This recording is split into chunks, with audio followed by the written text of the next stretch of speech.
Now see a Gauss's law, or that is called Gauss theorem. See here, by using the Gauss's law or Gauss theorem, we can calculate electric field due to the different types of the body having the charges. And this is the simplest method to calculate electric field. Now see here, suppose there is a charge Q and it is enclosed by any type of the surface. We don't go for what is the shape of this surface. Shape and side does not matter.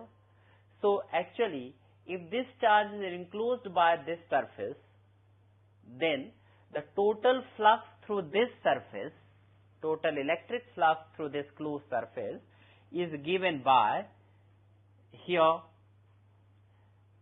vector E dot vector ds is equal to Q by epsilon naught. So according to Gauss theorem, the surface integral of electric field over any closed surface is equal to 1 upon epsilon naught times the net charge enclosed by the surface in vacuum. This is known as Gauss theorem. So the total flux or electric flux through this closed surface is equal to Q by epsilon naught.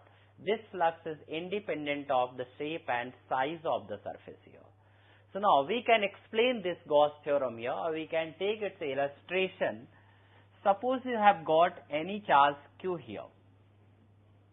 There is a charge Q. And now this charge Q is here enclosed by a surface of this radius r. So I have taken here symmetrical sphere.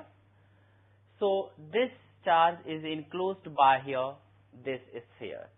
So let us take here a small area over here, whose area vector is to this side and electric field is to this side also, radially outward, because it is here the positive charge.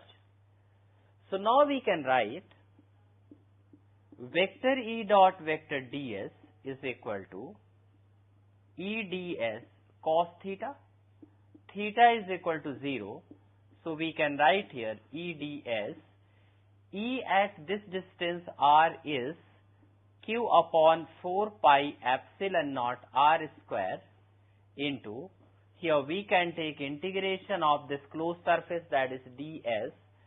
So we can write here Q upon 4 pi epsilon naught r square into, when you integrate this ds over this surface, you will be getting 4 pi r square. This and this will get cancelled.